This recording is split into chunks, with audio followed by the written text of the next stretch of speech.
Ay, pero esto no. Es esto.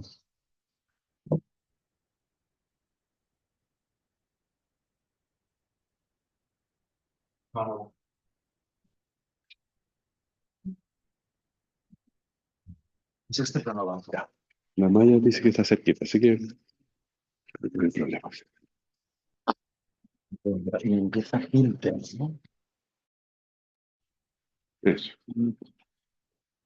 Ah, no, es otro Iris. Sí, en la torre, ¿eh? Así.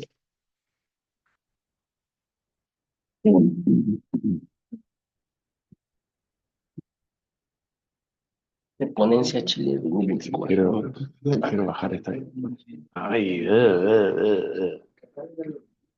¿cómo lo hago entonces? ¿Cómo que no se puede? Ay, sí, eso no es cuático. Entonces, Dice Ponencia Chile, pero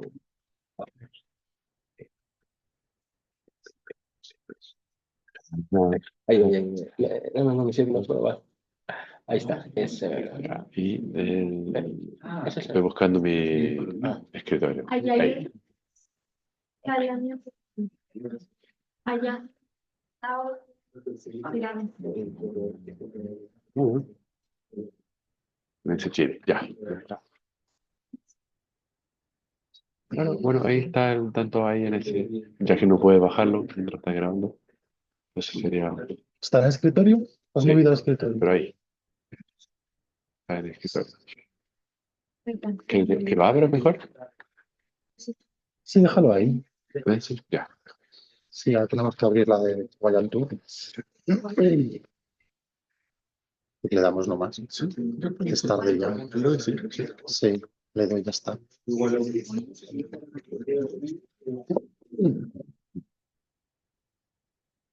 Hola, hola, ¿se oye? Sí.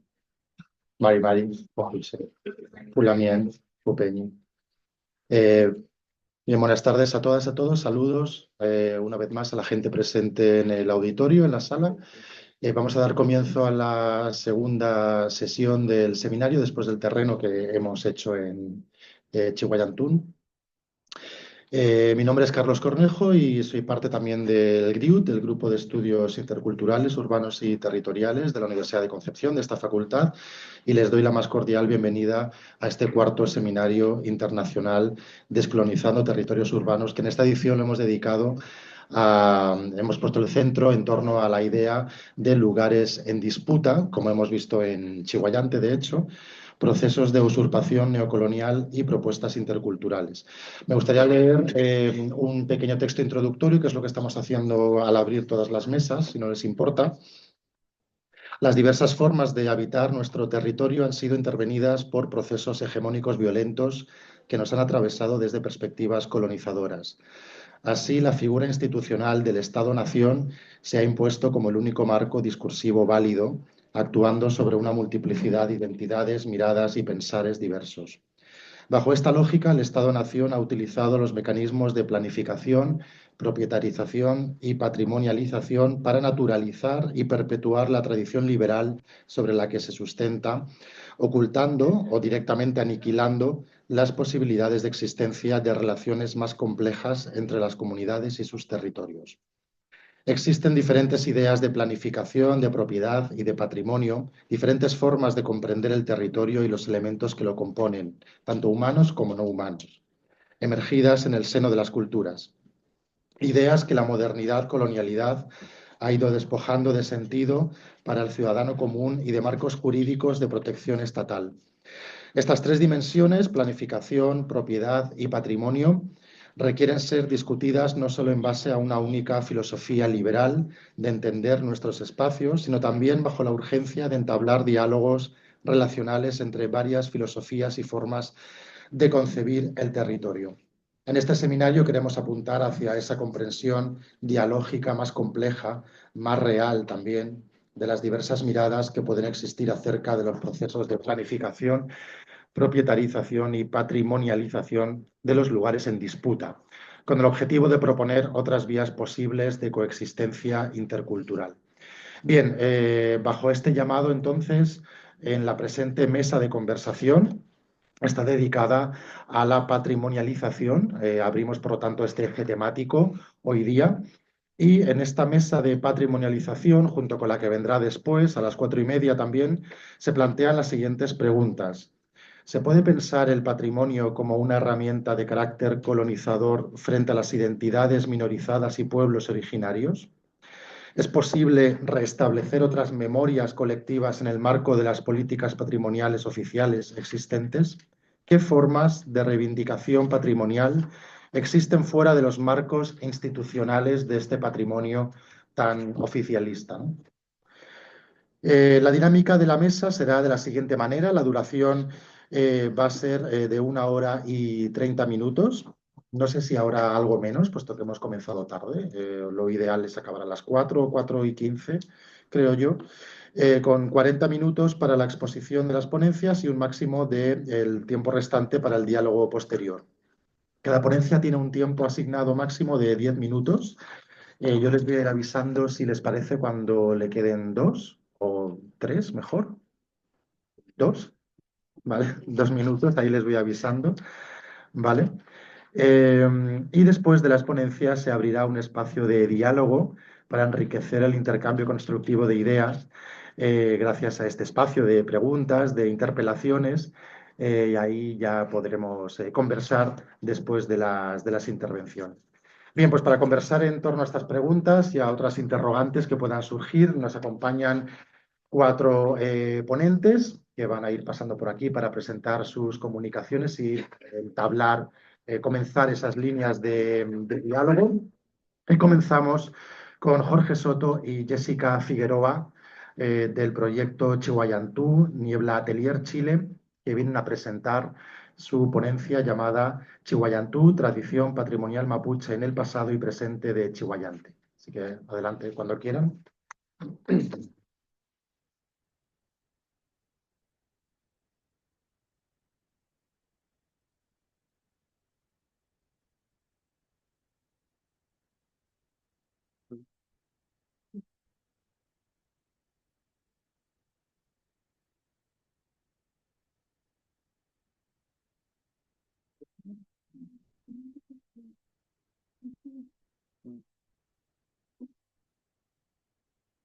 ¿Aló, aló?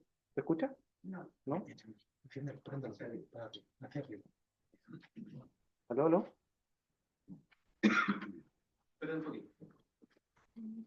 Aló. Marmari Compuche, Incheta Jorge Soto Piñel, Inche Tun Chihuayante Warriameo, Incheta Tun Cupán, Chihuayante K, Puren Warriameo. Soy parte de un equipo de investigación que realizó sobre sitios de interés patrimonial mapuche en Chihuayante. Marmari Compulamian, Incheta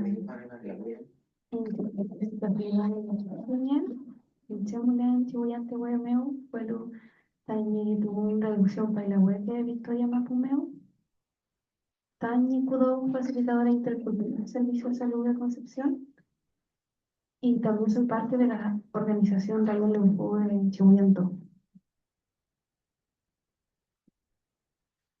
Bueno, el equipo de investigación, somos inicialmente con Jesse y también el Peñi Lonco Pascual Levi Cuyao, que nos dio toda la parte, ¿cierto?, como asesor intercultural para poder realizar todo el proyecto de la manera acorde a los protocolos mapuches. Y con el tiempo se fueron integrando el Peñi Claudio, Esperanza Rock y Darío Ponce también al equipo de la investigación. Bueno, Ya. Un equipo interdisciplinario de distintas profesiones, todos amigos, nos juntamos en Chihuayante. El objetivo, digamos, de la investigación era identificar lugares significativos para el pueblo mapuche, en Chihuayante, en el pasado y en el presente. Así que tiene una parte histórica de investigación, ¿cierto? De crónica, bastante exhaustiva, y una segunda parte, ¿cierto? Que recaba relatos orales, memorias de las personas de las organizaciones, dos organizaciones de Chihuayante, de personas que no están en organizaciones de Chihuayante, personas mapuche y personas no mapuches también. Se identificaron estos espacios, ¿cierto? Más adelante vamos a contar cuántos son. Aquí hablamos un poco de la metodología, como éramos diferentes disciplinas, ¿cierto? Fue un trabajo sobre la marcha de ir, ¿cierto? Eh, aportando diferentes miradas de la disciplina. Como les contaba, la primera parte de revisión bibliográfica, archivística, nos costó mucho acceder a algunas bibliotecas, por ejemplo, la de esta universidad, como ya no éramos estudiantes de acá. Así que fue una parte difícil, buscamos diferentes lugares, espacios. Había mucho que estaba oculto para ciertos sectores elitistas académicos. Eh, ¿Cierto? Y la segunda parte, que fue un registro etnográfico de la oralidad. Este fue un trabajo de 2 años, 3 años, que se dio permanentemente, continuamente. Nosotros fuimos a las casas de la Lamien, nos tomamos unos mates con la Lamien, ¿cierto? Recorrimos los espacios, los cerros, el río. Conocimos un chihuayante que, a pesar de que vivimos toda la vida ahí, ¿cierto? No habíamos visto nunca. Y en conjunto con las organizaciones, ¿cierto? Fuimos encontrando una historia detrás, un significado, resignificando este territorio, que en algún momento, ¿cierto? Estuvo alejado de nosotros porque venimos de otros territorios, no las mismas mapuches que vivimos en Chihuayante, venimos de otros territorios. Entonces fue muy bonito. Hoy estamos en un Chihuayante que quizás sentimos ya más parte nuestro, la identificación de estos espacios, que es un primer hallazgo nomás. Probablemente hay otros, muchos más.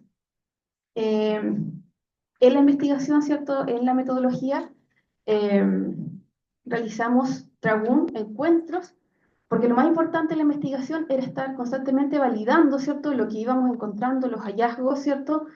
Con las organizaciones mapuche.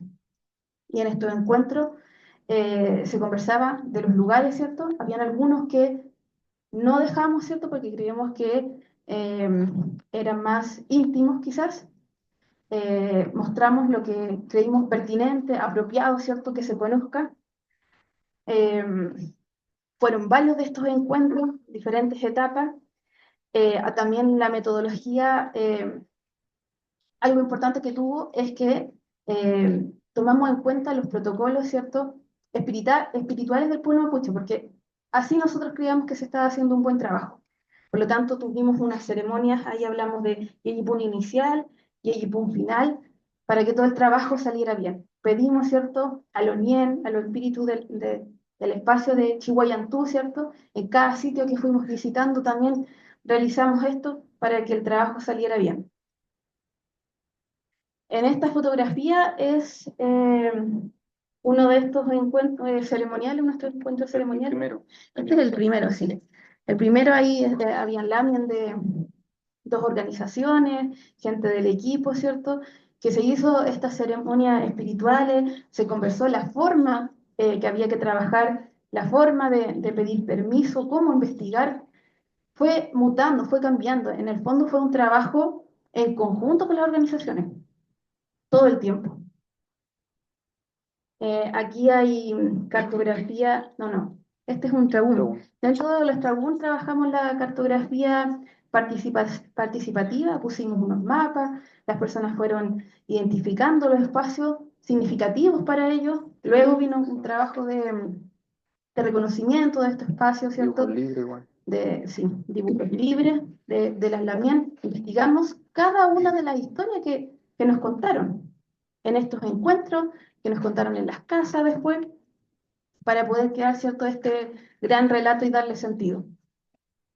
Estas son las entrevistas que íbamos a las casas y que amablemente los lamis, ¿cierto? Nos abrieron las puertas, nos contaron, ¿cierto? Las memorias de sus abuelas, de sus abuelos. Ya, aquí estábamos viajando por el cerro. Esta parte la vamos a pasar más rápido, solo para complementar lo que realizamos durante esta vida, ¿cierto? El primer mapa que se muestra Chihuayante como tal es uno que muestra como que es parte del Camino Real que pertenece a 1672.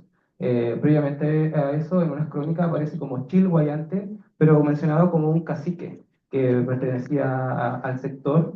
Y luego más adelante como Chihuayante en 1674 y 1776, pero luego no es hasta 1774 donde nuevamente aparece Chihuayante en otro mapa, en una época en que ya se hablaba de que Chihuayante era tierra de indios aún. Y eso no fue hasta bien entrado los inicios, o sea, finalizada ya la colonia, iniciada la república. También se menciona en el número 14 el islote Mochita, ¿cierto? Y todo el sector de la reducción donde fueron trasladados los mochanos. Y en el número 15 es donde ya aparece Chihuayante como tal. Ahí aparece nuevamente un mapa del islote Mochita, donde también dice que era donde habitaba el cacique de esa reducción. Y la última mención de un cacique chihuayante que participó del Parlamento de Negrete de 1793.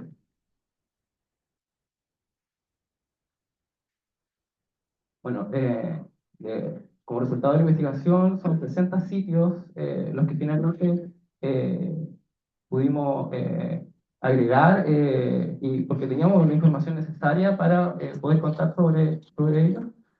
Y a cada uno se le dio cierto, su ubicación, emplazamientos, coordenadas cuando era posible, ¿cierto? O si no, había que resguardar esa información y todos estos 60 sitios fueron organizados en 12 grupos y cada grupo tiene una relación con el siguiente, por eso tiene también una numeración y se entiende así en el proyecto de exhibición que se realizó y que se llevó a diversas comunas para que pudieran ver el trabajo que se realizó y también pudieran, si quisieran, replicar este trabajo. Vamos a pasar rápidamente bueno, ahí están los 60 sitios, algunas imágenes, ¿cierto?, del Chihuahua, ¿cierto?, o la niebla, algunos lugares donde se realizó ceremonia, el borde cerro, el Tue, en el cual estuvimos hoy, este es un croquis, ¿cierto?, del cuerpo y posición en que se encontró, eh, una pieza cerámica que se encuentra perdida, algunas rucas que mencionamos que se encontraban en el sector de Lonco y Viuco, también parte de los talleres que se han realizado, una fotografía de un encuentro de Palín que se realizó en eh, eh, la fábrica Capulicán, una pieza cerámica que se encontró en Lonco y finalmente un mural que representa, ¿cierto?, justamente todo lo que se ha mencionado de Chihuayante. Tenemos inicialmente una cabeza, ¿cierto?, que representa Lonco, al final tenemos Puma, ¿cierto?, que representa Leonera, y en el centro tenemos, ¿cierto?, el Chihuahua y el sol, el río y el cerro. Así que eso, Chaltumay. Y está dando vuelta unas postales que hablan justamente de la exhibición en la cual se basa la investigación. Eso.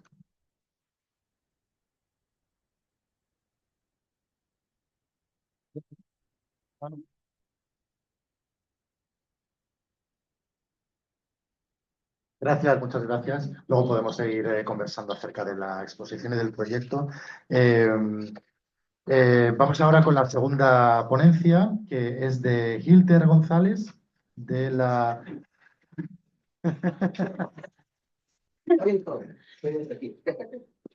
de la Pontificia Universidad Católica de Chile, va a presentar la ponencia llamada Patrimonio Indígena Construido, Procesos de Hibridación de la Arquitectura Vernácula Asháninca en la Amazonía peruana.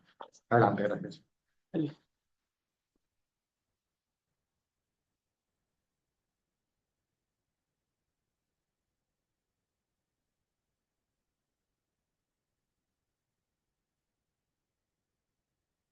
derecha, ¿no? Sí. No está uno, no es uno de esos. No sé, la obra, el seminario.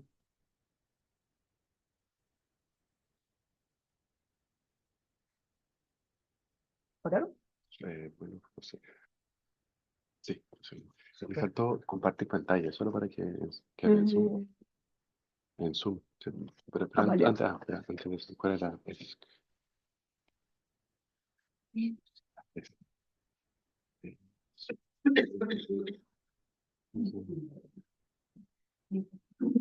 Ya. ¿Cómo se hace? Abajo, indicar. Oh, hay que, como dice, habilitar, hay que habilitar arriba. Sí, Ahí, ahí, perfecto. perfecto. Mira, eso. ¿Es el con la flecha o con...? Sí. Ya, ¿me escuchan en esto? Bien, ya. Eh, Gracias por la invitación. Quería empezar agradeciendo a Matthew, a Samuel, a todo su equipo y por la instancia. Yo soy Gilter González, soy arquitecto. eh, yo soy de Lima, Perú, pero vivo acá hace unos 5 años y ahora estoy haciendo un doctorado en la Católica de Chile, en Santiago, sobre arquitectura y estudios urbanos. Voy a comenzar esto hablando un poquito, primero lo voy a dividir en 3 partes, una idea de lo que es patrimonio, luego una idea de lo que es arquitectura vernácula y pasar a contarles mi caso de estudio. Entonces, para hablar un poco qué es el patrimonio indígena, le quiero dar 3 patas. Hablar de que un patrimonio sucede siempre en un tiempo. Normalmente involucramos la idea de patrimonio con el pasado, pero en realidad creo que tiene que ver mucho con el presente y con lo que decidimos heredar y tirar al futuro, ¿no? Desde el punto de vista de espacio, yo creo que todo fenómeno patrimonial sucede en un lugar. Y es importante saber esto porque este lugar tiene características que van a dotar al patrimonio de ciertas circunstancias y es una construcción social muy importante esto porque no existe un patrimonio sin personas, ¿no? Entendiendo que el patrimonio es toda esta relación entre las personas y las cosas materiales e inmateriales y esa relación de valoración que ellos tienen. Entonces, así, una idea medio Heidegger que es cómo pensamos, es cómo habitamos en un territorio y cómo habitamos, construimos. Llego a una idea de patrimonio indígena, que es una construcción cultural, expresión fundamental de comunidad en relación con su territorio, siendo esta la forma tradicional en que producen su propia habitabilidad, reconociendo en ella sus valores específicos y particulares con los cuales se identifican, transmitiéndolos de una generación a otra de una manera libre. Por otro lado, está lo que denominamos la arquitectura vernácula, construcciones realizadas por comunidades concretas, resultado de una realidad y circunstancias, dando un sentido autóctono identitario, apoyándome Paul Oliver, como es uno de los pioneros en hablar de esto. Y para explicar un poco la arquitectura vernácula, quiero mencionar de que esta tiene como 2 componentes, ¿no? Primero, una estructura social, que es el pueblo promotor que la construye, y también una parte que es el lugar que dota de materiales de construcción, pero también de condiciones climáticas y, y térmicas. Entonces, tenemos que entender que la cultura no es algo estático, es algo dinámico. Entender que está bien el cambio y es natural y que cambie significa que está vivo. Entonces, esta arquitectura es un tipo de arquitectura que está lejos de pretensiones de autor, conceptuales, teóricas, donde las personas que lo diseñan son las que lo construyen, muchas veces las que lo usan, y esto nos informa mucho de cómo es esta arquitectura. Eso. Entonces, ya entrando un poco al caso, eh, me ubico en la Amazonía. Amazonía, compuesta por 10 países sudamericanos, las Guayanas entre ellos, eh, y me ubico en la Amazonía peruana concretamente. En el Perú tenemos 55 pueblos originarios oficiales por el Estado, son muchos más, pero de esos 55, 51 son amazónicos. Y de esos 51, el más importante, el más numeroso demográficamente, son los Ashánikas, que se ubican más o menos en lo que nosotros denominamos selva central, al centro del país. En realidad, parece estar muy cerca de Lima, pero en el medio tenemos una frontera natural que es la cordillera de los Andes, entonces moverse de un lado a otro toma un tiempo importante y lo haces de distintas maneras, en autobús, de ahí tienes que tomar un bote y así puedes llegar a estas comunidades. Estamos hablando de poco menos de un día de cambio. Pero temporalmente también la historia amazónica, de los pueblos amazónicos, en este caso de la Xaninca, es una historia paralela a la historia oficial del Perú. Sus etapas, sus periodos son muy distintos, sus hitos son totalmente distintos, la independencia de España, la guerra del Pacífico, son hitos que en verdad no han significado mucho ahí. Por otro lado, la entrada de las misiones jesuitas, la época cauchera y algo que sí fue un poco más transversal, como el terrorismo, han sido hitos que sí han marcado su historia, pero en general esta es una historia de disminución de territorio, de derechos y cómo estos ha ido cambiando en su forma de asentarse en el territorio, ¿no? Pasando de estar más disgregados a empezar a asentarse en forma de cuadrículas un poco más romanos. Entonces, un poco de cosmovisión asháninca es que su relación con el territorio es muy estrecha. Tienen una relación de interdependencia donde si algo sucede o algo cambia les afecta mucho y ellos en el bosque ven algo como es su supermercado de donde ellos sacan su alimento, es su farmacia de donde sacan sus medicinas, es su tienda por departamento de donde sacan los materiales para hacer su vestimenta y también es su ferretería de donde sacan las cosas para construir, los materiales de construcción. Entonces, me ubico en un valle denominado Valle del Río N, en una zona que se llama el Brain, donde existen varias comunidades de esta. Y entendamos que Potsateni es una comunidad de más o menos 350 personas, donde se entiende como comunidad no solo el caserío, la agrupación de viviendas, sino un área un poco más extensa por cómo se desarrolla. Entonces, hay algo que está pasando aquí y es la velocidad de los cambios en sus formas de habitar y de construir, pasando de unas maneras más tradicionales, que son las viviendas en blanco, a los cuadraditos en blancos, que son unidades de vivienda, a viviendas mucho más hibridadas, con materiales distintos, donde se está dando un cambio en la forma, pero también en los materiales de construcción. Entonces, el trabajo que venimos haciendo es tratar de ver cuáles son estas valoraciones y qué es lo que ellos identifican como elementos que les pueden dar identidad, que pueden ser elementos de cohesión de los que ellos se sienten orgullosos y están dispuestos a querer seguir transmitiendo, ¿no? Entonces, entender de que la idea de espacio privado acá no existe, mucho menos la idea de identidad está entrando poco a poco, una idea, la intimidad, perdón, como una creación europea del siglo XVII. Ellos no tienen esto que es como mi espacio íntimo, me voy a mi pieza, a mi habitación. Es algo que no se maneja. Tienen viviendas con ciertas materialidades, con ciertos elementos. El mobiliario no existe propiamente como tal, pero sí existen elementos con los cuales personifican estos ambientes.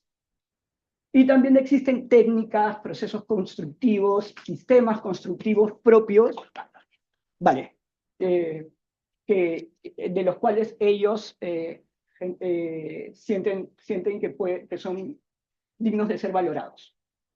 Entonces, estos son un poco imágenes donde, si bien tenemos viviendas tradicionales, también tenemos viviendas que están incorporando nuevos materiales y ya empiezan a tener nuevas formas donde empieza a cambiar. Entonces, se está dando un cambio.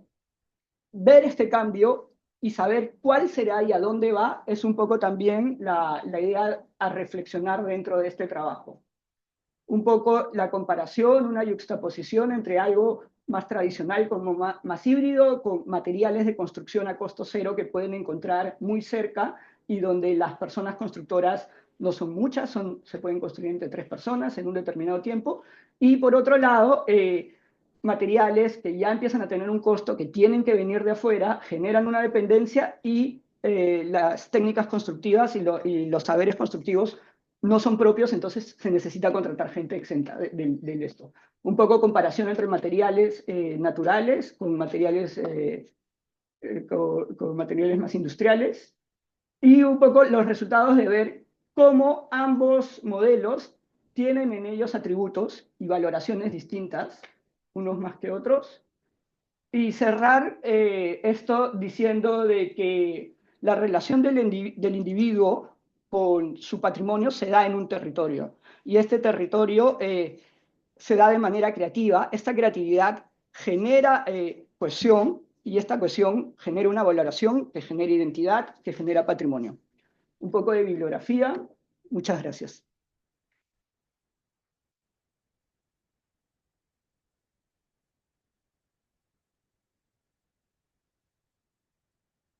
Bien, gracias. Continuamos. Ahora sí. Continuamos con Julio César Ramírez, que viene por segundo año consecutivo al Seminario del GRIUD de la Universidad de Colima, en México, a presentar al Yachinoli, los nuevos desafíos de la lucha del pueblo náhuatl contra el despojo neocolonial de la naciente era proambientalista y de industria 4.0. Bien, iniciamos. Iba a dar el cronómetro. Bueno, pues vamos a hablar un poquito ante los cambios de paradigma que se presentan en el mundo, donde el uso de combustibles fósiles, ¿verdad?, cambia a energías supuestamente más renovables. Se viene una revolución o cuarta revolución industrial que se espera, o 4.0, en el cual la automatización, ¿verdad?, de las industrias, ¿verdad?, para una nueva mejora y para que haya menos impacto ambiental, lo digo entre comillas, se está dando en este momento, y en eso están pues los pueblos indígenas, que son los guardianes de los grandes territorios que ocupan. Vamos a ver algunos de los instrumentos del neocolonismo del siglo XXI, que obviamente son heredados, ¿verdad?, del siglo XX. Por ejemplo, las concesiones, el interés público preferente y el desplazamiento por despojo y violencia. En el caso de las concesiones, México es uno de los países más concesionados de la orbe. Actualmente, pues, el 10% del territorio total de México está concesionado, pero llegó a estar hasta el 50%, a pesar que en el último sexenio que acaba de terminar y unos meses que va al próximo, no se han dado más concesiones. Este 10% equivale equivale a lo que son el territorio de 157 naciones en el mundo, entonces no es una superficie menor, y a precios muy irrisorios de $24 por 30 hectáreas. Imagínense, ¿no?, que van para exploración y explotación por 50 años, que son renovables para 100 años. Muchas de esas concesiones están en áreas naturales protegidas, ¿verdad? Esto es pues un eufemismo, porque no tienen nada de naturales protegidas, y en territorios indígenas, quería decir. Ok, de acuerdo al artículo 27 de la Constitución, pues todo los recursos naturales son de la nación, pero irónicamente, una vez sacados del subsuelo, pasan a manos particulares, muy diferente al caso de Chile, que necesita ver tutela por el Estado y siendo otorgado siempre y cuando hay un interés público, ¿no? También la ley minera dice que también los pueblos indígenas y los pueblos pueden también concursar para poder hacer este tipo de exploraciones y explotaciones, pero obviamente no puedes tú compararte con las grandes corporaciones, que por lo regular son transnacionales, ¿verdad? Y bueno, este es más o menos todo el mapa de actividades y concesiones mineras de México, que también ahí mismo pues están todos estos 68 grupos indígenas, ¿verdad?, de los cuales coexisten con todos los mestizos que están aquí, y estos son los territorios, ¿verdad?, indígenas y las concesiones mineras, y que pues bueno, han entrado en conflictos por diferentes índoles, ¿no? Por ejemplo, aquí hay una lista detallada de grandes corporaciones como Grupo México, que hace una semana acaba de irse a la quiebra, y esto va a acabar con la hegemonía que tienen y el tablero, ¿verdad? Y va a haber nuevas empresas queriendo litigar esas concesiones, pero hay la mayoría de estos grupos, que muchos son fases mexicanas, pero están muchos, tienen intereses principalmente canadienses, y bueno, pues hallaron los académicos muchísimos conflictos por minería, por hidroeléctricas, por campos petroleros, por eólicas, por gasoductos, etcétera. Y bueno, ahí está uno de los casos de los 32 estados que tiene México, pues algunos de los que tienen más problemas, entre ellos Puebla, Michoacán, y vamos a ver Colima, que es el caso de estudio que traigo. Tienen nombre, obviamente, estos victimarios, ¿verdad? Y apellido, ¿verdad? Como les estaba diciendo, entre ellos, pues, principalmente canadienses, personajes mexicanos que han sido los más ricos, a veces, del mundo considerados, pero que también tienen intereses extranjeros.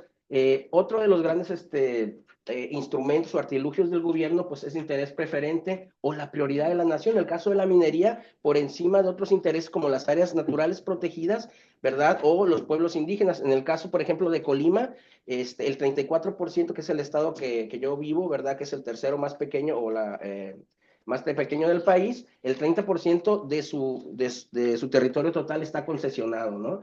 Y bueno, aquí están los hechos reportados, ¿verdad? Conflictos de minería, y pues ahí aparecen los tres: Colima, Puebla y Jalisco, que son los pueblos nahuas que es el caso de estudio, ¿verdad? De los 68 pueblos indígenas, me enfoqué en estos. Y bueno, vamos a ver si en realidad es una transición energética 4.0 o es un colonialismo climático, porque los especialistas dicen que en realidad no es, se van a seguir utilizando los hidrocarburos, pero más bien es una adición energética, porque en el caso de la minería verde, que es este conjunto de tecnologías y prácticas y procesos para disminuir pues el impacto ambiental, pues es simplemente un eufemismo, una falacia, porque se van a ocupar 24 nuevos minerales para poder producir esta transición energética, ¿verdad? Y eso nos va a llevar a más contaminación, más minería a cielo abierto, van a contaminar más las aguas y todo lo que conlleva. Ahora imagínense, pues 24 van a buscar no solamente son los nuevos, el litio y los nuevos minerales, sino que hay estos 24, perdón, para que se pueda llevar esa transición, ¿no? La lucha del pueblo nahua y totonaco de Puebla, por ejemplo, pues acaban de ganar una lucha legal, ¿verdad? Después de 8 años, y en la cual se querían instalar esas minerías hidroeléctricas principalmente, pues para el consorcio de Walmart, ¿verdad? Actualmente, y ellos pues tenían en esos lugares que eran sagrados, porque ahí está para ellos el Tlalocan, que es un espacio o un paraíso donde van todas aquellas personas que mueren por ahogadas o por alguna relación con el agua. Entonces es un lugar sagrado que ellos defendieron. Afortunadamente, ganaron, y ahorita está parado el proceso de concesiones. En el caso de Zacualpan, Colima, que está ahí donde vivo yo, ¿verdad? Que ellos también son los guardianes del agua. Ellos viven muy cerca de un área natural protegida, pero irónicamente el 90% de esa área natural protegida está concesionada. Entonces por eso surgen los problemas, por el territorio, ¿verdad? Aquí vemos, ¿verdad? Un parte de la Sierra de Manantlán, y donde el 90% está. Y bueno, la territorialización, ¿verdad? Que es la relación entre la cultura y el territorio, ¿verdad?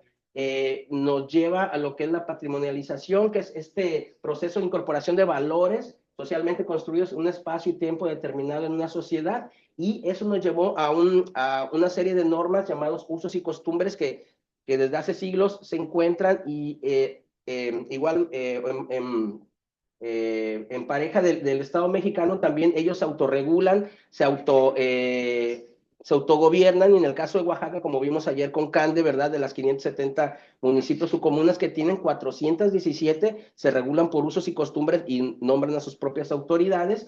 El Estado mexicano tuvo que regularlas en 1995, porque de ahí se empezaron a hacer también, lo tomaron los grupos indígenas, y ahora pues ellos también tienen esta autonomía, ¿verdad? Y eso permite, esos usos y costumbres, ¿verdad? Permite también que la patrimonialización se lleve a cabo, porque el arraigo que tienen a la tierra y esta interculturalidad que existe, porque no simplemente son mestizos, sino también, perdón, indígenas, sino también mestizos. Y en el caso que vamos a ver a continuación, por ejemplo, que es de Chayacalan, muy cerca también de mi ciudad, es un espacio donde fue desde el 2009 fue recuperado 1,250 hectáreas que habían sido apropiadas, ¿verdad? Por un grupo de mestizos, ayudados por unos políticos corruptos y también por el narcotráfico, porque algo más que está sucediendo en México, ¿verdad? Hay una guerra ahora del narcotráfico, hay una guerra como sucedió en Colombia, y los grupos están peleando los territorios. En el caso de ellos, pues tienen autonomía, fundaron un lugar llamado Xayacalan, que quiere decir lugar de enmascarados, por una danza de chayacates o desmascarados que entró danzando. Entonces, eh, pues concepto intercultural, ¿verdad? Como lo es la danza, también entró en el proceso del conflicto, porque es parte pues también de sus tradiciones, y es precisamente este arraigo a sus tradiciones lo que les arraiga a la tierra, ¿verdad? Ahí sí, pues ellos construyeron un pueblo en estas 1250 zonas de áreas protegidas, pero también tuvieron que hacerlo por la vía de las armas, porque no había una certeza jurídica, ¿verdad? Ya tenían muchos años peleando y tuvieron que tomar las armas para ir a recuperar, ¿verdad? Varias de los pueblos de Santa María Ostula, este lugar que precisamente se encuentra en la costa del Pacífico y que tiene 55 concesiones mineras en su territorio, ¿verdad? Y esto lleva a que el narcotráfico les pida, pues plaza, como le decimos allá, les pida a los mineros, y también tienen la protección del narcotráfico. Entonces, lo que está sucediendo ahora, que con la creación de la policía comunitaria, ¿verdad? Están teniendo un enfrentamiento con diferentes grupos del narcotráfico, ¿verdad? Que atacan con drones, con minas, y esto ha hecho pues que todas las comunidades, pues además de tomar las armas, también tienen una autodeterminación en crear sus propias escuelas, en crear sus propias formas de retomar nuevamente su lengua materna que se estaba perdiendo, pero en este proceso se está dando pues cosas muy interesantes, ¿no? Porque ellos tienen aproximadamente 55 muertos en sus filas, más de 10 desaparecidos, y pues es una guerra. A Tlachinole le puse precisamente a esta ponencia, porque es precisamente este signo, ¿verdad?, del pueblo náhuatl, que quiere decir el agua incendiándose, pero en realidad es la lucha que ha tenido desde milenios el pueblo, y se dice que este signo debería ser el escudo de México, porque en los códices aparece en el pico precisamente entonces es un legado que se va a dejar a nuevas generaciones de lucha, ¿verdad? En este caso intercultural y pues lamentablemente armada. Tlazocamati Miek, muchísimas gracias.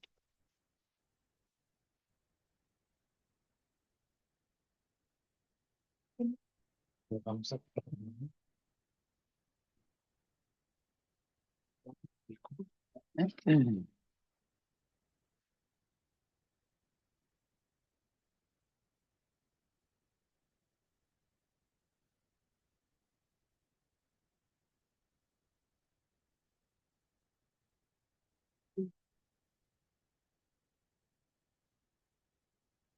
Salud. ¿Este es el tu pendrive? Sí, seminario Vale, está bien selectivo y así nomás.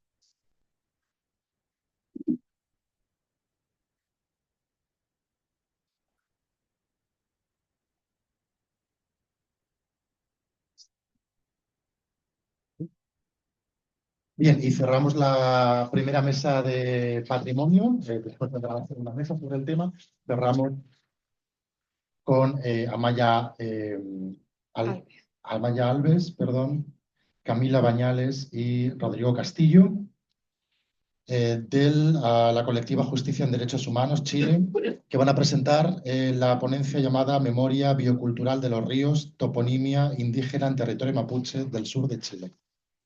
Adelante, gracias. Gracias a ustedes. ¿Cómo están? Buenas tardes. Muchas gracias por la invitación. Este es el trabajo en realidad de Camila Bañales. Yo me siento simplemente representándola. Yo fui su profesora guía y junto con Rodrigo Castillo trabajamos temas de agua en Colectiva Justicia en Derechos Humanos. Pero nos invitaron los colegas del GRUT y nos pareció muy interesante compartir un poco con ustedes este tema. El patrimonio...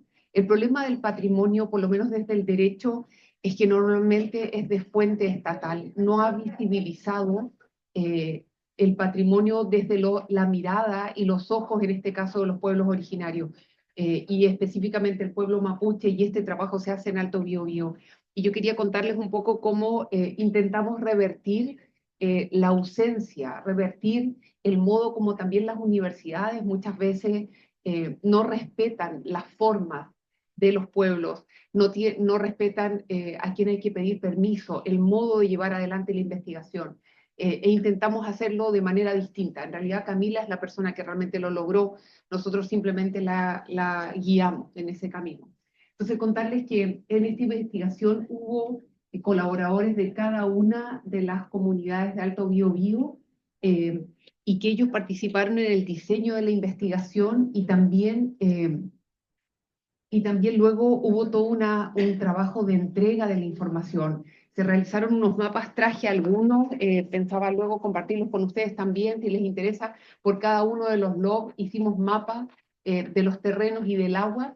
Eso ya es algo muy distinto. En derecho, desde el año 80 se separa la tierra del agua.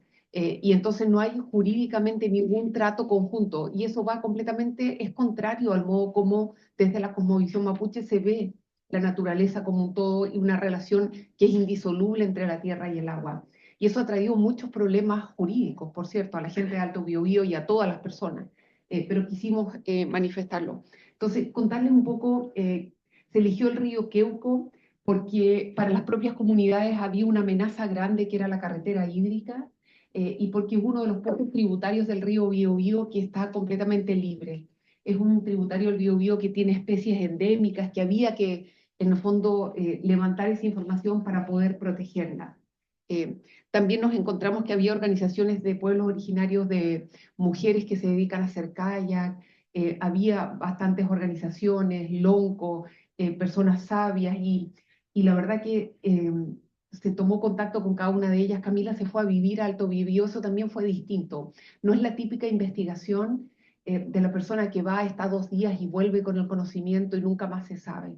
Ella vivió cerca de 1 año en Alto Biobío, pidió permiso, fue a entregar la información, preguntó cada vez que se quiso publicar algo.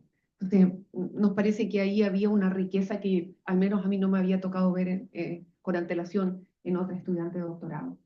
Y la pregunta era una pregunta difícil, era si era posible articular sistemas de conocimiento locales y científicos respecto del río. Y esto también se basa en una premisa que uno suele escuchar en la universidad, que pone arriba el conocimiento científico. Pero el conocimiento científico es una especie de conocimiento que está por sobre cualquier otro conocimiento. Y a mí me parece que eso es, primero es bastante, me parece no errado, me parece errado como primicia, pero más me parece que sirve para encapsular el conocimiento, para encapsular a los académicos del mundo real. Y entonces me pareció tan interesante que se pusiera en igualdad de condiciones al conocimiento ancestral, al conocimiento que las propias comunidades quisieran compartir con nosotros y el conocimiento científico de los ríos. Y eso, bueno, hay todo un modo en que se hizo eso, ahí hay imágenes del río Queuco. Los propios miembros de las comunidades participaron, por ejemplo, en un muestreo ciudadano, en la creación de ciencia ciudadana, para saber cuánta agua llevaba el río. Por ejemplo, le preguntamos a la Dirección General de Agua cuánta agua llevaba el río y dijeron que no sabían, porque las cosas que medían estaban malas, porque se las habían llevado, mira, puras excusas, pero no teníamos la información científica.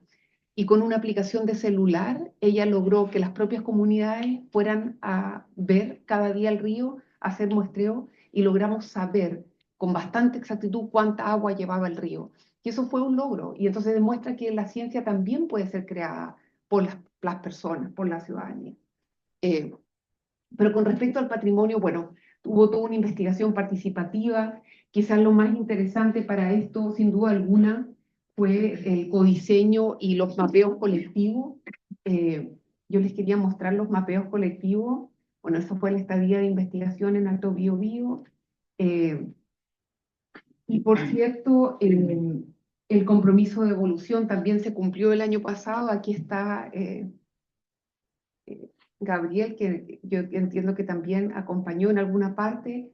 Y aquí hubo 9 mapeos colectivos, muchas conversaciones, y yo les quería mostrar algunos de los mapas, quizás lo puedo dejar si lo quieren ver en el café, pero es información que no existía y que yo creo que va a servir para demandar el respeto de ese patrimonio, porque el patrimonio me parece que hasta ahora jurídicamente se ha privilegiado el patrimonio inmaterial, porque claro, no va acompañado de la reivindicación territorial, pero yo creo que tenemos que hacer un esfuerzo grande de demandar el patrimonio material, o sea, el patrimonio que tiene que ver con el territorio y que incluye también las aguas y esta concepción de la naturaleza como un todo.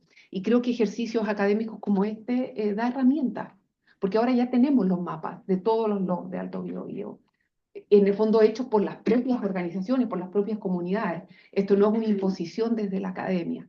Entonces, a mí me pareció que era interesante y que quizás puede dar lugar a buenas conversaciones entre nosotros.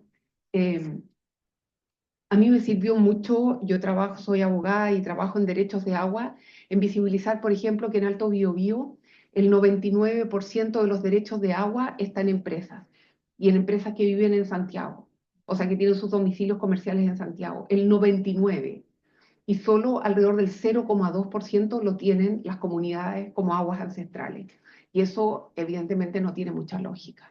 O sea, tiene lógica de un modelo extractivista de la constitución actual, pero desde el punto de vista del patrimonio natural de las comunidades que habitan no tiene ningún sentido. Entonces, evidentemente hay una disociación entre el derecho, la estructura jurídica, la constitución que nos rige y la realidad. Yo creo que hay que trabajar por acercar esa realidad y hay que trabajar por buscar un camino jurídico para proteger esta realidad, me parece. Yo creo que eso era. ¿Cómo estoy de tiempo? 2 minutos, yo creo. Hoy me estoy portando muy bien, profesor. Tres Es, minutos. esa es otra imagen de los talleres participativos con los nombres de los ríos. Y quizás les muestro un poco, permiso, lo podemos pasar hacia allá. ¿También ¿no?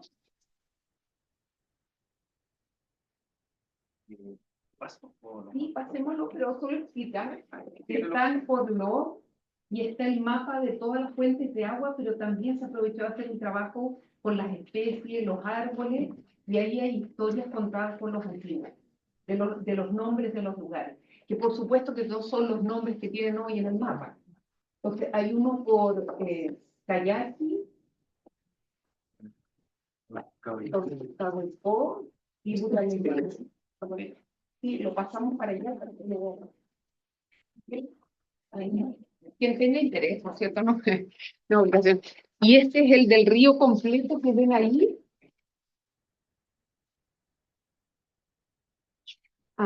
Y quizás para terminar contarles que hay un sitio web que tiene todo esto, todos los videos de todos los mapeos y todas las entrevistas. Hicieron un par de documentales también. Y fue bonito porque el nombre del sitio web es rioqueuco.cl. O sea, no está pensado en que las personas se apropien, sino que es un conocimiento del propio río. Rioqueuco.cl es un sitio abierto que tiene todo esto. Entre ellos, yo les recomendaría mucho un video que se llama A descolonizar la ciencia. Y en ese video yo creo que se habla del proceso académico, de cómo la ciencia es bastante colonial y hay un deber de descolonizarla. Solo eso, profesor. Muchas gracias. Gracias.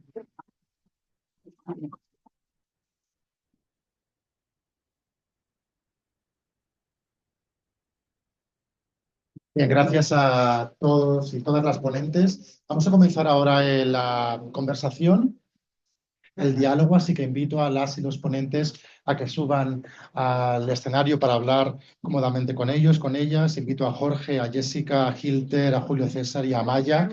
A ver si alguien puede traer 2 sillas, por favor, 2 sillas más o una más. ¿Una más? Sí, vale. Genial, gracias.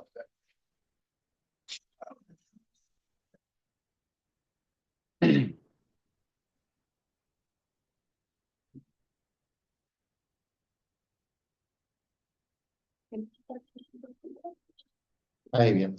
Por mi parte les propongo la siguiente metodología, si les parece, que es un poco la que estaba propuesta al principio. Me gustaría que se interpelaran entre ustedes, a ver si entre ustedes tienen algo que preguntarles al resto de ponentes o si quieren compartir algún tipo de lugar común o de cosas o elementos en común que han tenido vuestras ponencias, o si quieren interpelarse, preguntarse entre ustedes. A mí me gustaría preguntarle aquí a la maestra, me encantó el trabajo que hicieron, este tipo de mapas, este trabajo pues que la misma comunidad hace para la misma comunidad que vienen los nombres pues originarios, ¿verdad? ¿Cuánto tiempo le llevó crear toda esta información y plasmarlo en el mapa? Porque es algo que yo creo que muchas de nuestras comunidades les encantaría tener, ¿verdad? Y quisiéramos emular su ejemplo. ¿Contesto de inmediato? Ah, ya. Oh, muchas gracias.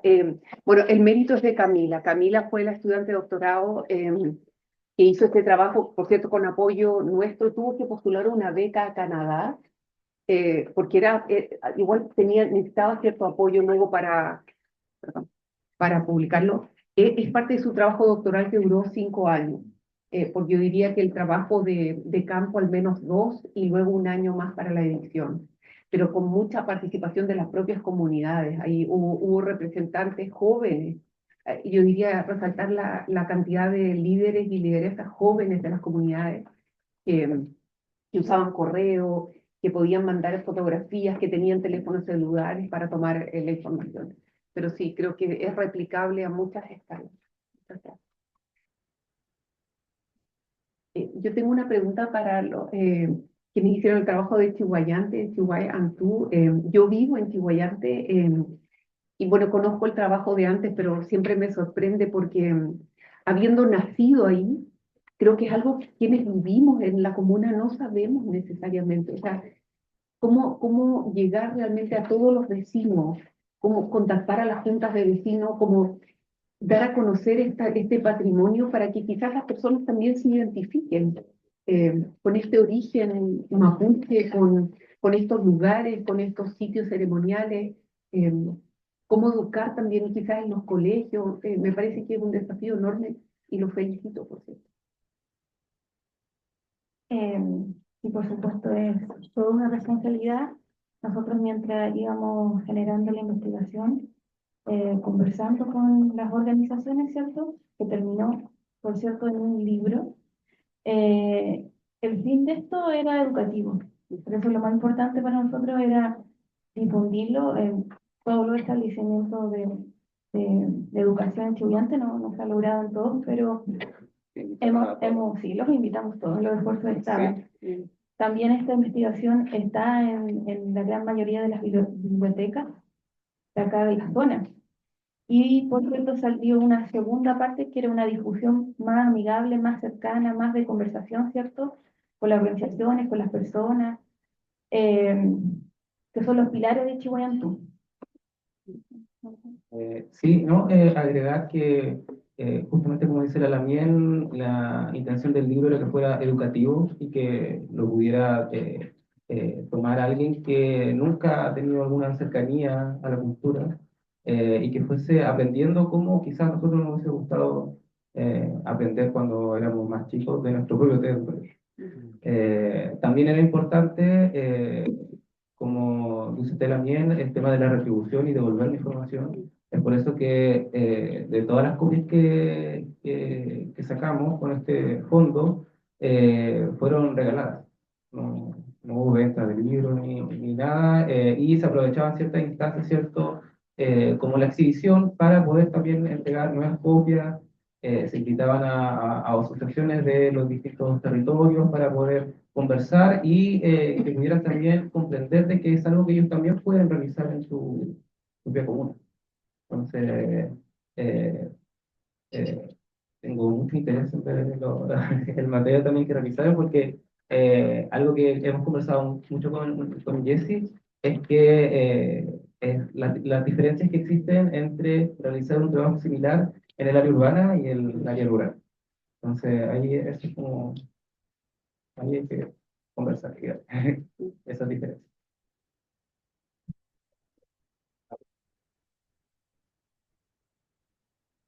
Felicitarlos. A todos me encantaron los proyectos y ver tan variado esto. Yo quería saber un poco más sobre las metodologías de mapeos que utilizaron. Si pudieran como contarme un poquito más, que vi los resultados, son súper ricos. Entonces, ¿cómo se llega un poco a eso?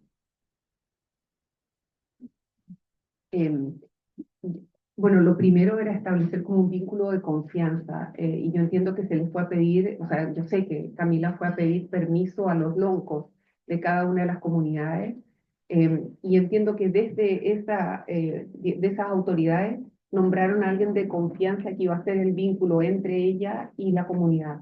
Em, y después de un buen tiempo viviendo en el lugar, haciendo los muestreos del río, se citaron a estas reuniones como conversatorios, estos Nutram, para poder conversar sobre las historias del río. Eh, y lo que hizo fue copiar el mapa, digamos, oficial, pero sin nombre. Y entonces se le preguntaba a las personas si sabían cómo se llamaba ese lugar. Y sobre todo las personas mayores se recordaban perfectamente de los nombres propios, pero también de las historias asociadas al nombre, y de eso se pueden dando cuenta, del lugar, del nombre, si había algún árbol, alguna cosa geográfica que resaltara, y eso es lo que se da cuenta, pero en el fondo era como un calco del mapa que se estaba construyendo respecto a un mapa ya construido, pero con otros datos, con otros nombres. Eso.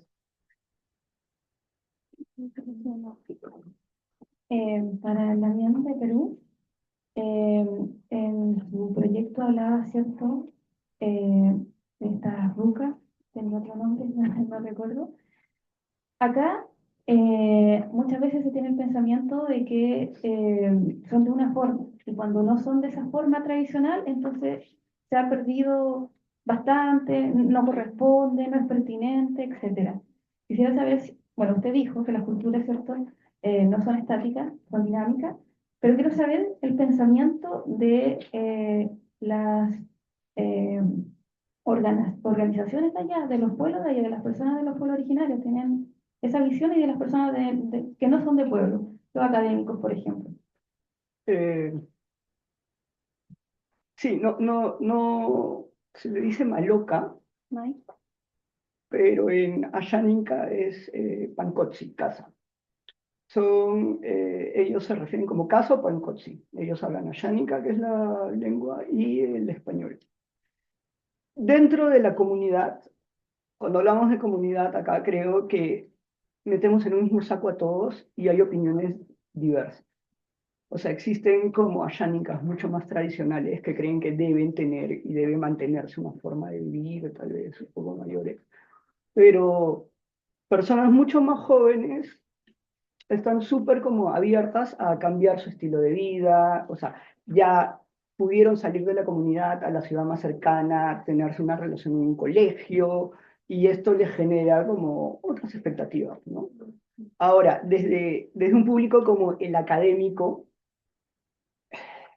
creo que en las escuelas de arquitectura no es algo que se enseñe. O sea, no es algo que se enseñe, más tampoco es que no se le tenga tanto valor, ¿no? Si hablas de esto, estamos acá, me dan voz, o sea, y en Perú también, o sea, no, te pueden escuchar esto, pero no es como un eje central de la formación arquitectónica hablar de las técnicas vernaculares, y si se habla, es más hacia el mundo andino más que el mundo amazónico, ¿no? El mundo andino en Perú se ha comido mucho, ha tomado mucho protagonismo en desmedro tal vez de otros patrimonios. Sí.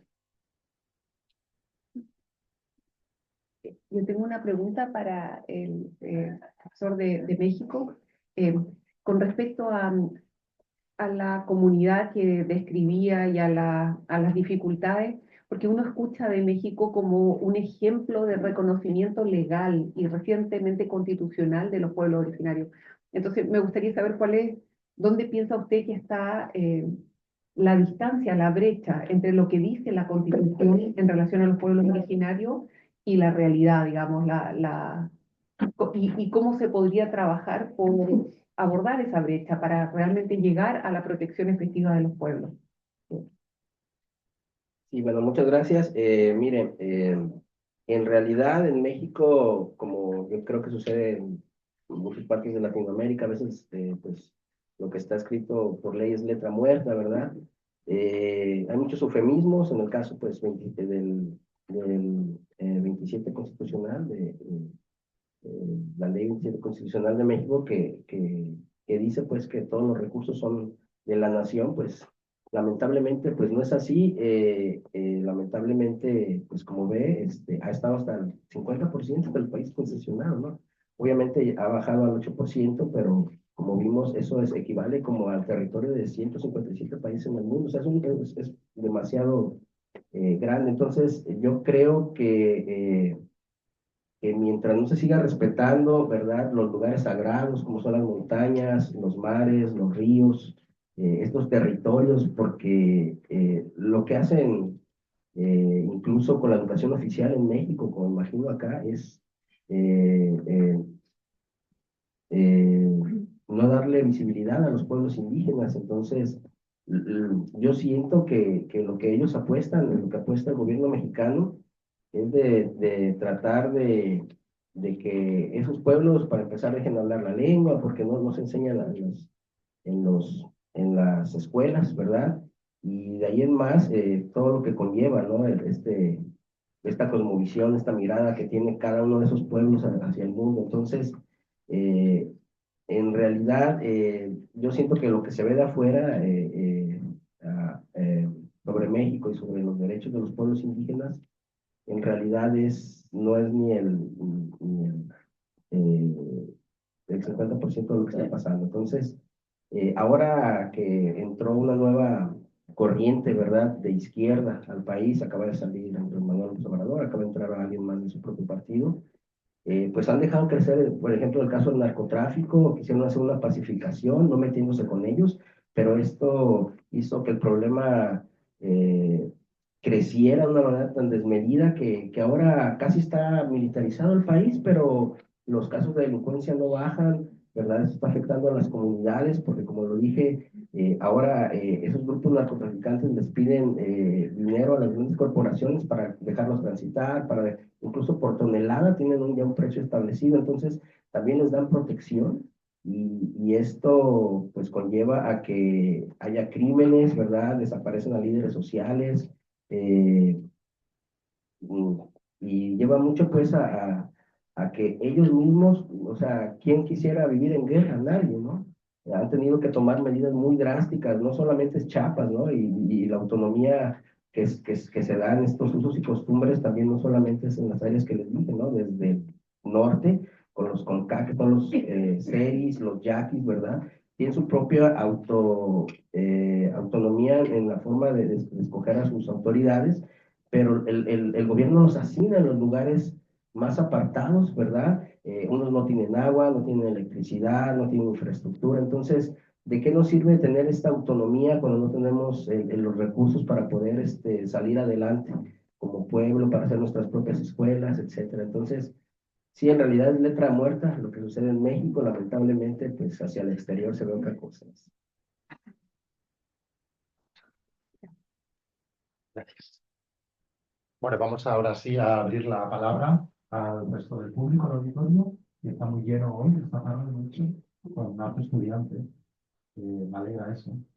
Así que les invito a que lancen cualquier observación, pregunta, comentario, que ahora es el momento.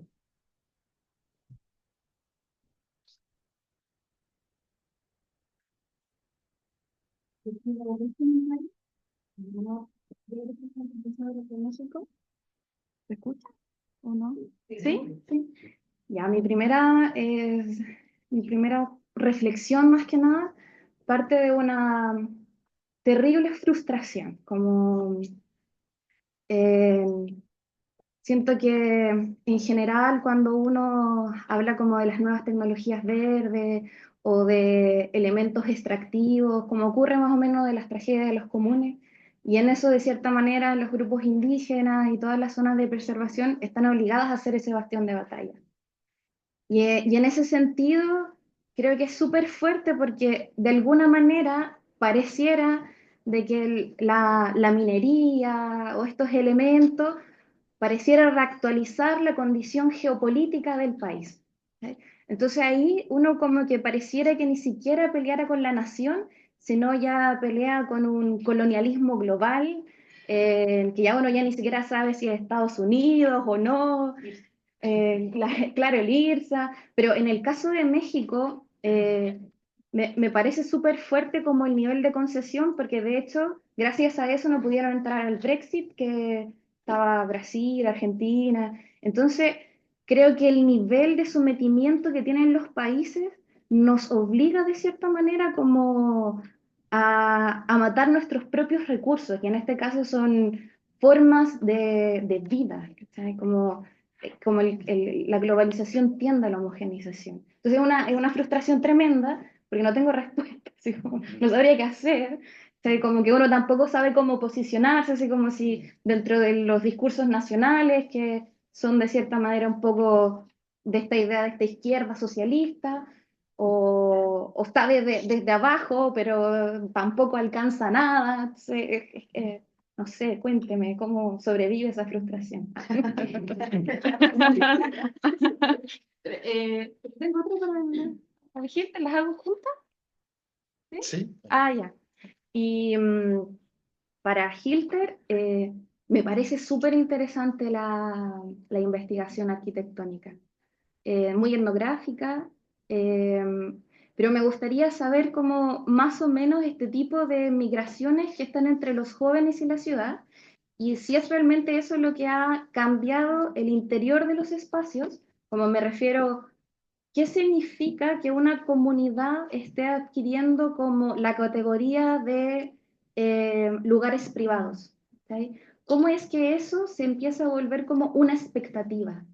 Y eso de alguna manera está cambiando la materialidad, y me pregunto si eso ha tenido como alguna repercusión a nivel de la sociedad que está ahí, a pesar de todas las contradicciones que puedan haber internas, de como los valores que están cambiando desde ahí, y como desde la propuesta arquitectónica ya como tal, me pregunto si estas formas vernáculas han sido recabadas como para, no sé, como pensar los proyectos arquitectónicos desde estas técnicas, que es distinto como traerlo desde afuera y transformarlo, sino como que desde la técnica se realza un nuevo proyecto arquitectónico. Ya.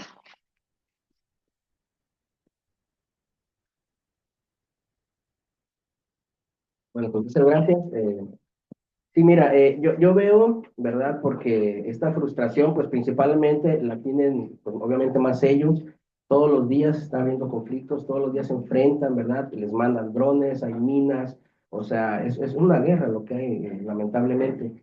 Pero veo que esta autonomía y estos usos y costumbres hacia adentro de la comunidad les da la oportunidad de seguir creciendo, de seguir creando, en este caso, el caso de Xayacalán, crearon un pueblo entero, ¿verdad? Desde el año 2009, ya tiene 15 años, y este pueblo pues tiene sus propias escuelas, no permiten que llegue pues el modelo tradicional de la escuela pública mexicana ahí, sino que ellos mismos hacen su plan de estudios dependiendo de las necesidades propias del pueblo. Yo creo que eso es necesario porque hay una distancia que se ha tomado de la academia al pueblo, ¿no? La academia debería ser para resolver los problemas de la comunidad, en cambio, pues a veces nos damos cuenta, llegas a alguien de una universidad, a un pueblo y te ven, es algo muy distante, no le sirve a uno al otro, no existe esa simbiosis.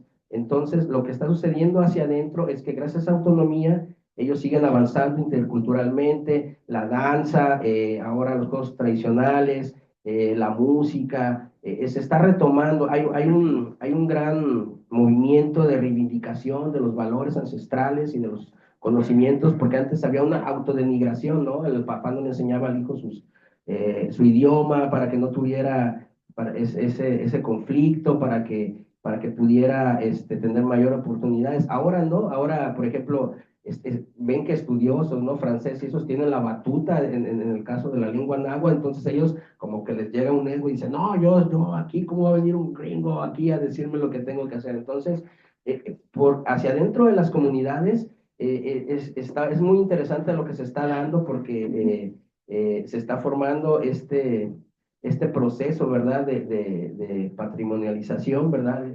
Y en el caso de hacia afuera de las comunidades, hacia el Estado mexicano, pues están haciendo una movilización, quizás radical, ¿no? Legalmente, obviamente, que se han ganado muchas batallas, pero a veces tienen que hacer, por ejemplo, en el caso de Zacualpan, donde está el 90% de área protegida, y de ahí baja el agua a la ciudad, han llegado a cerrar la llave a la ciudad, y solamente así los voltean a ver, han llegado a tapar carreteras acá en Chayacalan, y no pasa nada, y entonces son medidas muy drásticas que afectan a terceros, ¿verdad? Que no quisiéramos que sucediera, pero no hay otra forma de que te volteen a ver, que te respeten, que digan, aquí estamos, o sea, estos son los recursos, ¿verdad? De mis antepasados que estamos compartiendo con ustedes, pero no de esa manera, ¿verdad? Aquí hay un respeto que se tiene a la naturaleza y en cambio, pues ellos no lo tienen. No sé si contesté a tu pregunta, pero es más o menos lo que entiendo, ¿no? Sí, es una frustración la que hay, en realidad. Oye, gracias por tu pregunta. Quedé pensando. Sí, pues la globalización o globalizaciones es como, ¿qué involucra esto? Es como muy grande, bien complejo. La velocidad de cambio es brutal, ¿me entiendes? Y se da a escala de la arquitectura, del objeto arquitectónico, pero no sé si viste que hice una línea de tiempo, que en verdad era un círculo, donde ponía estos cambios y este salir y empezar a pensar diferente, a incorporar cosas, hace que primero a una escala territorial cambies tu forma de asentarte en el territorio, ¿no? Que es un cambio palpable, físico, que puedes ver como, mira, acá está más globalizado porque acá es un damero como en cualquier otro lado, más homogéneo, como dices. En otros lados, un poco más metidos, alejados del río, que es como la carretera, el lugar de acceso, ves como que llama algo mucho más cuadriculado, como puesto. A nivel de vivienda, se empieza a ver, como dije, estos cambios con pros y contras. O sea, esa persona que eligió como la plancha metálica para su techo, no tiene que volverse a preocupar por un techo en 8 años, en un tiempo más grande. Mientras que cambiar la hoja, que se pudre, que se deteriora, tiene un tiempo de vida más acotado. Por otro lado, vivir en esas temperaturas, en ese clima, en algo más cerrado, no tan poroso, y créeme que llueve, y cuando llueve, o sea, tú no escuchas lo que tienes al costado. Es como también, qué tan, por otro lado, qué tan libre es este cambio. Es como, si antes tenían tantas hectáreas de bosque donde podían recoger la palmera, ahora ya no las tienen. Ya no crecen tantas palmeras. Ahora ellos tienen que estar mucho más juntos. Son más. Si antes eran grupos de 50, ahora son 400, 500. Conseguir la materia prima ya no es tan libre. La decisión no sé qué tan libre sea, ¿no? Y como te digo, qué tan influenciada, ¿no? Sí, tienen ventajas, pero también hay desventajas.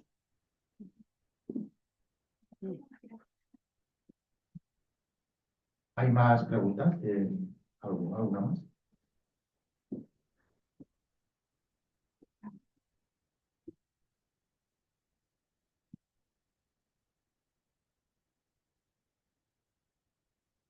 Quería preguntar, en caso de el trabajo en Chihuayante y el río Quelco, Queuco, gracias.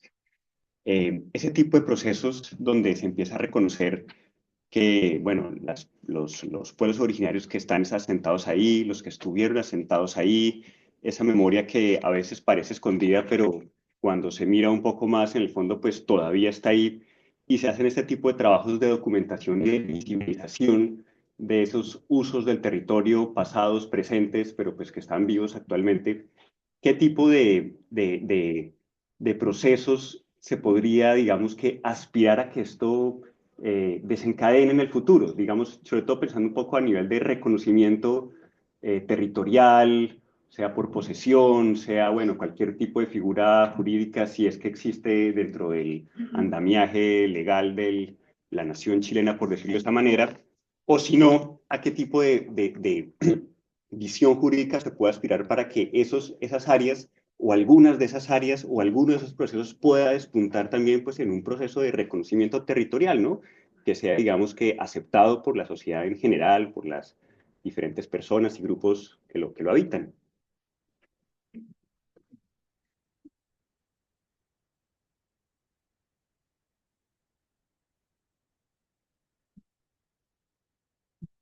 Sí, muchas gracias.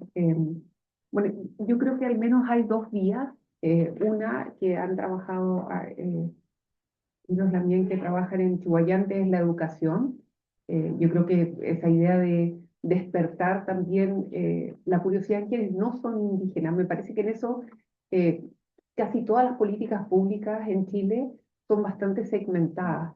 Y me parece que no hemos hecho el trabajo de dar a conocer a todos y a todas el patrimonio de los pueblos originarios, la cosmovisión, en el sentido de también la valorización y el reconocimiento del otro. Me parece que en eso parti- deberíamos partir por revisar los libros con los cuales educamos, enseñamos en los colegios en Chile. Están plagados de sesgos, de prejuicios, de cosas que me parecen muy impropias, incluso por las obligaciones que Chile tiene, incluso en el plano internacional. Y ahora jurídicamente, bueno, ahí está un estudiante de Derecho que está haciendo su memoria justamente en algo que se llama título indígena. A mí me parece muy importante entrar al debate jurídico y dejar de aceptar que el único que puede poner el modo de poseer y de tener dominio, de tener propiedad, es el Estado. Me parece que el Estado de Chile creó un modelo, en el fondo, que fue pensado para despojar. Lo que pasa es que como que no se quiere reconocer, pero a mí me parece que es ineludible. O sea, la guerra que usted comenta o el confrontamiento, las pérdidas humanas, eso pasa en Chile todos los días también. Y como que hemos naturalizado vivir en medio de un conflicto tremendo, cuya salida me parece evidentemente política, o salida política en el sentido de abordarlo como un problema político. Yo personalmente pensé, y me equivoqué por cierto, que el proceso constituyente del 2021 era una salida jurídica para el reconocimiento de los derechos de los pueblos originarios. Pero eso no fue lo que ocurrió. Por tanto, quedó pendiente el problema. Me parece que una salida es el título indígena, que es volver a reconocer la posesión material como un derecho en sí mismo. Lo que pasa es que hoy en día no basta con tener la posesión material, hay que tener un título, que puede ser una compra-venta, una donación, o los títulos de merced o los títulos de comisario, que son especies de entregas dadivosas del Estado de terrenos que los propios pueblos ocupaban. O sea, además es una cosa un poquito loca. Le dan un título sobre algo que han ocupado desde hace cientos de años. Yo creo que es volver a eso, a quien ha ocupado históricamente la tierra, y eso se transforma en un título indígena que debiera poder disputarse y reconocerse, digamos, en Chile, en la Constitución o en la ley. Y yo creo que el derecho internacional de los derechos humanos da algunas herramientas para eso, no completas, estoy pensando en el convenio 169 y en otros, da algunos elementos que pueden ayudar a judicializar esos temas. Pero vamos muy lento y yo creo que eso crea mucha frustración, porque al mismo tiempo vemos mucha injusticia. Yo creo que injusticia territorial, injusticia legal, injusticia social. Y yo creo que al final a veces las soluciones van fuera del sistema. O la presión tiene que ir fuera del sistema para que el sistema esté dispuesto al menos a cambiar o a reflexionar brevemente. Yo también comparto la frustración que he señalado. Pero tenemos que buscar caminos. Yo creo que estamos aquí para buscar caminos. Y que no resulta una obra que buscar otra.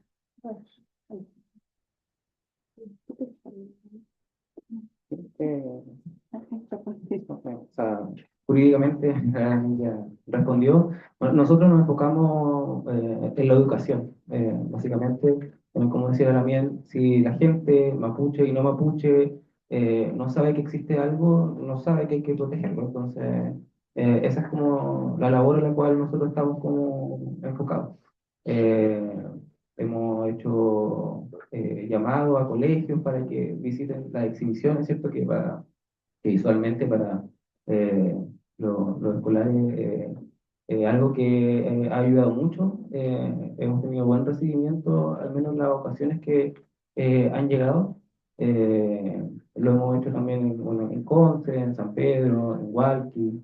Se han invitado también a, a juntas de vecinos.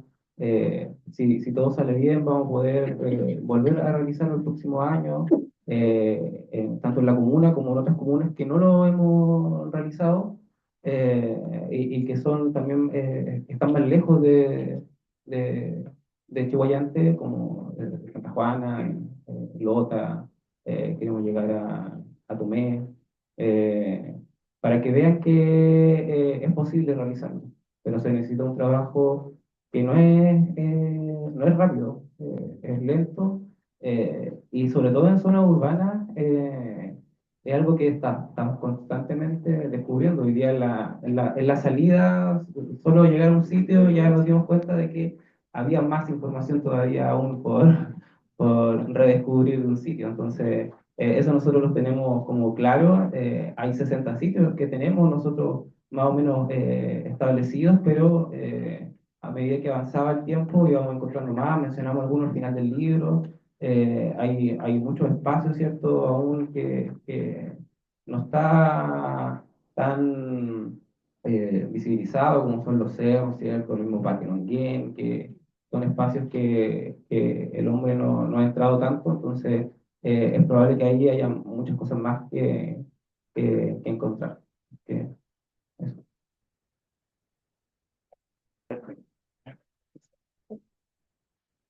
Bien, gracias.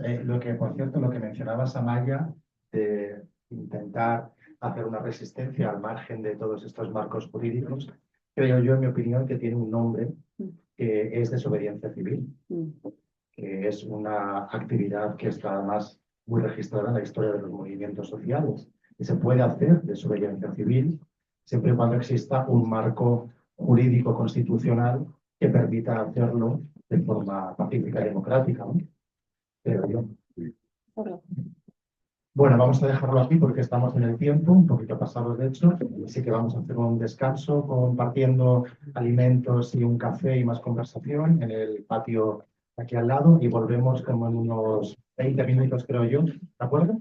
Así que están invitados a la segunda mesa de luego de patrimonio después del café.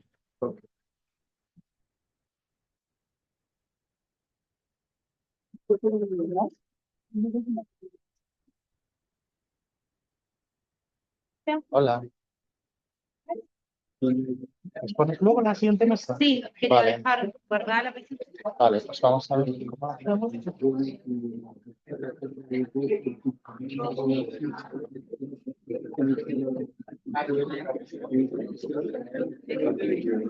Ya la moderadora, Fabiola. Sí, quería dejar guardado. Vuelta a prender, a ver si prende.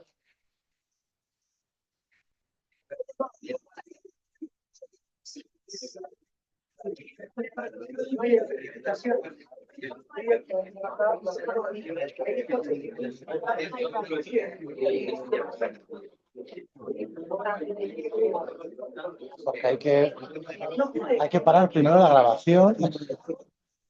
No veo nada. Claro.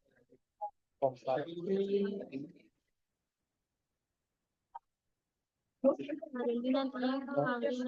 grabación. No veo, es que la grabación.